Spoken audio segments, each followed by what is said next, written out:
Welcome to Techishare. In this video, we are going to implement stack using doubly linked list.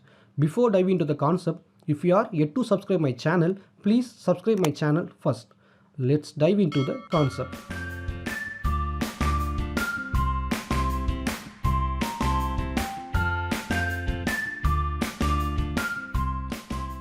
Why I am choosing doubly linked list for this implementation? The major factor will be in traditional stack implementation, it will be depends on the specific sized base allocation, memory allocation, right? But in doubly linked list, there is no restriction for the memory allocation. Actually, doubly linked list has dynamic memory allocation. And also, if you are implementing like this, the pop time complexity of will be big O notation of 1. It will be same as stack, but the main reason will be here the memory allocation will be dynamically growth based on the requirement. This is a major factor for I'm using doubly linked list here.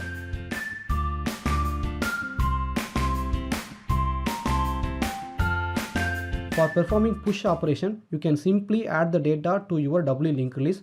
For performing pop, you can just remove the last element from your doubly linked list. So for performing peek method, so what you have to do, you just get the last element of your doubly linked list using get method. So we implement this functionality in our class. For implementing stack using doubly linked list, the first step you have to initialize one doubly linked list in your class. So I'm just declare one doubly linked list in my class. So as of now, I'm simply set a value null. Now I'm going to initialize this doubly linked list into my default constructor. If you are not yet understand doubly linked list, I have discussed the concept in my previous video. You can check it out the video in the description below. So I'm just initialize my doubly linked list here. Now I'm going to declare what are the methods I'm going to implement in this tutorial. So I'm going to explain the push method. After that I'm going to explain the pop method. Afterwards peek method. So for getting the last element, I'm just declaring the method peek method and size of method. The final method will be empty check method. So suppose if it is empty, mean empty check method. The first method I'm going to implement will be push method. So what you have to do, you simply add the data to your doubly linked list. So I'm just add the data to my doubly linked list. So here I'm simply denoting the user. The data is inserted into the stack. So it for just information purpose, I'm just creating this result here. That's it. The next method will be the peek method for getting the last element, right? So we have to know the size of your stack. For that, I'm just implementing the size of method. How could we get the size of value? You simply return the size of your doubly linked list. That's it. So now we have a size method. So what is peek method? The peek data will be the topmost data, nothing but the last element of your doubly linked list. So using size of method, we can get the size of your doubly linked list. So size of -1 will be the last element of your doubly linked list. So we can get the data list dot get of the last element will be size -1 will be your last data. So I'm simply pass the argument size of -1. That's it. Now we implement the peek method. The next method will be pop method. So pop method nothing but first step you have to get the last data. So using peek method we can get the last data. Afterwards you have to remove the last element from your doubly linked list. So I'm using remove method. I'm going to remove the last element using remove method of my doubly linked list. So in this remove method, I'm just pass the argument. I will be size -1 will be the last element, right? So I'm simply remove the data from my linked list, sorry, doubly linked list. Here I'm just denoting the user, the particular data removed from the stack. Likewise, I'm simply denoting the user, the data removed from stack. That's it. So the final method will be is empty check. So is empty nothing but once your doubly linked list empty means obviously your stack also will be empty, right? So I'm simply return the value. I'm simply call the method list dot is empty. So once the list is empty means obviously stack also empty. That's it. Now we have a is empty check, right? Suppose there is no data in your pop method, then you have to inform the user the stack is empty. So for that purpose, I'm simply add one empty check in my pop method, so I'm simply add one empty check in my pop method. Suppose if my stack is empty, then I have to inform the user the stack is empty. Obviously I have to stop the execution operation further. So I'm simply denoting the user that stack is empty. Afterwards I'm simply break the execution. So for that purpose I'm simply return the statement here. That's it. Return off. That's it. Okay, so that's all about the implementation. Let we check our implementation. So I'm going to initialize my stack using DLL object in my main method. So I'm just creating object for my stack using DLL class. So using new operator I'm just creating my object. Now I'm going to verify the method of push method. So I'm just insert 3 datas to my stack. The first data will be 10, afterwards 20, afterwards 30. So it should return, it should display in the console like 10 insert into stack, 20 insert into stack, 30 insert into stack. Yeah, exactly, it works as we expected. Now I'm going to display this stack in an array notation. So for that purpose I'm going to override toString method which we have done in array list, w linked list, so on. So here what you have to do, you simply return the list.toString because you simply store the data in a list format, right? So list.toString, it will be return the data as a array notation. That's it. So I am simply put sysout.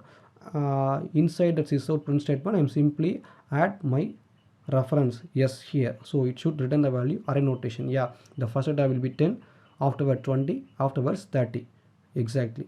Now I'm going to verifying the method called as pop method. So the pop method will be the last element will be removed from my stack, right? So using s.pop method, so the last element will be removed here. So let we check. Yeah, exactly, the 30 removed from stack for okay, fine. I'm just display the array notation too. So for the purpose I'm just duplicating the content here and paste it after my pop method execution. So if it is so, there will be 2 data in my stack. Yeah, 10 and 20. Our method implementation will be works fine. Now I'm going to verify the method called as peek method. So peek method nothing but the last element will be displayed here.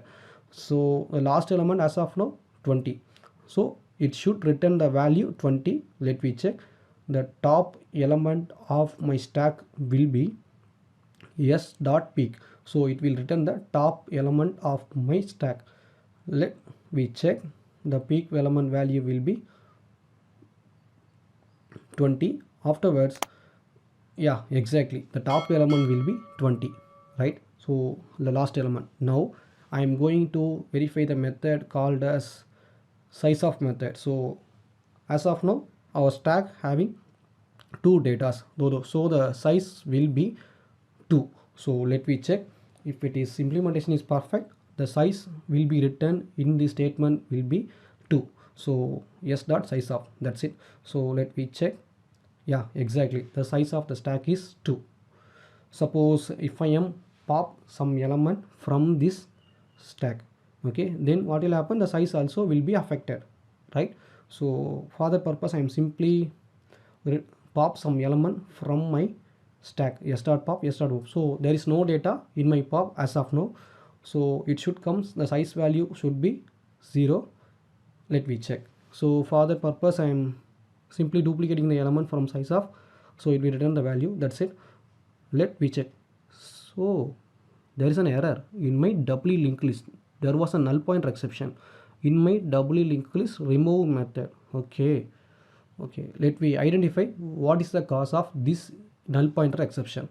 So here I have performed 2 pop operation, right? So I'm simply comment one pop operation whether it works or not. So sys out my size, that's it. So let me check. Yeah, it works. Okay, I got the issue.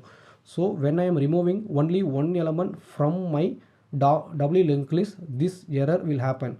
Okay, so the issue will be in our doubly linked list we have implemented when there is only one data in your doubly linked list, this error will happen. So nothing but your head.next is null, then only it will happen. So I'm simply add one condition in this implementation. So in this implementation, if our head dot next equal to null. So nothing but here we have assigned the value head dot next equal to head, right? So head not equal to null, then only we simply assign the head dot previous value equal to null, or else there is no data further. So what you have to do, you have to initialize null value for your head as well as tail. So just I repeat it again. Suppose there is only one data in your doubly linked list. In that time, if you are removing the data, there is no data after head. So in that case, you have to initialize null value for your head as well as tail equal to null. This is what the fix of our issue. Okay, let we return back to our stack implementation. Let we check the implementation. So it should work. Yeah, exactly, it works fine. So 10 removed from stack, the size of the stack will be 0. That's it. So I'm going to implement another one method called as isEmpty check. So isEmpty check nothing but when my stack is empty, the isEmpty will return the value true. Let we check. So see, the stack empty check is works fine. Now the empty check also works fine. Suppose I am removing the last value, there is no data in my stack, so that the pop method will return the isEmpty check will be execute, so that it will throws stack is empty. Now I am going to verify isEmpty check. As of now my stack is empty, so it should comes the value isEmpty true. Let we check. Yeah, exactly, isEmpty true. So that's it. So for detailed understanding purpose, I'm simply duplicating the value before clearing the value of my stack. So that's it. So before clearing my value, yeah, in this time the stack shouldn't be empty. Exactly, it should comes the value false. Yeah, exactly, it works fine as we expected. So that's all about stack implementation using doubly linked list.